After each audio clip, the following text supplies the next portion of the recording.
મુખ્ય હેતુ આ કથા દ્વારા કે જે નિરાધાર ગંગા સ્વરૂપ બહેનો છે એવી 2025નું આ વર્ષ હવે શરૂ થઈ રહ્યું છે, એવી નિરાધાર ગંગા સ્વરૂપ બહેનોના માટે 15,000 રૂપિયાની આશરે કરિયાણાની કીટ કે જેને 6 થી 8 મહિના કે વર્ષ દિવસ સુધી ચાલી શકે એવી કીટ છે, એવી 2025 બહેનોને આપવામાં આવી રહી છે।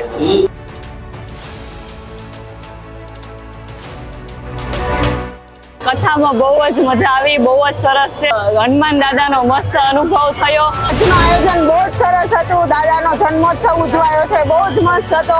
આટલો મોટો ઉત્સવ, આટલા હજારો લોકો, હજારો નહીં પણ એવું કહી શકાય કે લાખો લોકો, આટલું સરસ આયોજન। આજે દાદાનો જન્મોત્સવ આટલી બહોળી સંખ્યામાં ઉજવાણો, આટલું મોટું આયોજન થયેલું છે જે અમે અમારી મીન્સ કે અમારી આટલી સુધીની ઉંમરમાં પહેલી વાર આટલું મોટું આયોજન એટલે આટલું વ્યવસ્થિત રીતે જોયેલું છે। અમને આજે જન્મોત્સવમાં બહુ જ મજા આવી। હનુમાન ચાલીસાનો પાઠ કર્યો ત્યારે અમે ગરબા લીધા।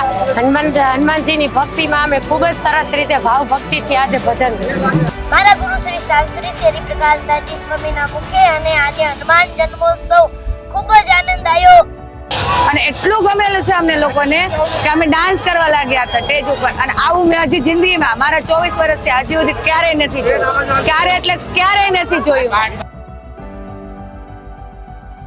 તો એ ઉજવવાની ખુશી આ સુરતની પબ્લિકમાં એટલી સમાયેલી છે કે આજે દૂર દૂર સુધી તમે રોડમાં જોઈ આવો, 2 કિલોમીટર સુધી લોકો બેઠા છે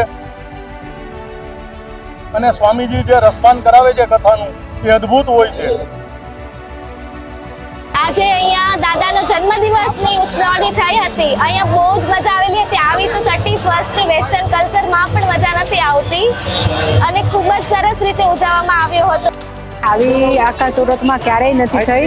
આજનો જે હનુમાનનો જે જન્મોત્સવ હતો તે એટલો ભવ્ય હતો કે આજે આજ સુધીમાં ક્યારેય નથી જોયો। હરિપ્રકાશ દાસજી સ્વામીના મુખેથી જે કથા છે એ બી બહુ ભવ્ય છે। જન્મોત્સવ બી ખૂબ જ ભવ્ય હતો। હું આજ ખાલી એક જ દી આવ્યો છું, પણ આજ જે મજા આવી ને મને અત્યાર સુધી ક્યારેય મજા નહીં આવી। 151 કિલોની કેક લાવ્યા છીએ। ભવ્યથી ભવ્ય આયોજન કરવામાં આવ્યું છે। આકાશબાજી બીજાના તાલ ઉપર જ્યારે ત્યાં નાચ્યા છે ને એમાં અત્યારે હું કોઈ દી એટલી બધી વાર નથી નાચ્યો। લાભ લેવો ભાગ્યશાળીના નસીબ હોય એ જ। અમે આજે અમારા દાદાનો આટલો અવસરનો અમને લાભ મળ્યો।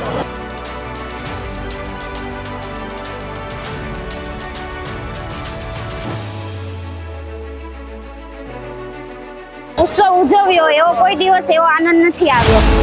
અમારા જેવા લાખો હરિભક્તોએ એ 31st ને ઉજવે છે, અમને ખૂબ જ આનંદ થયો અને આવો આનંદ 31st નો આજે અમને પહેલી વાર થયો છે। જય સ્વામિનારાયણ।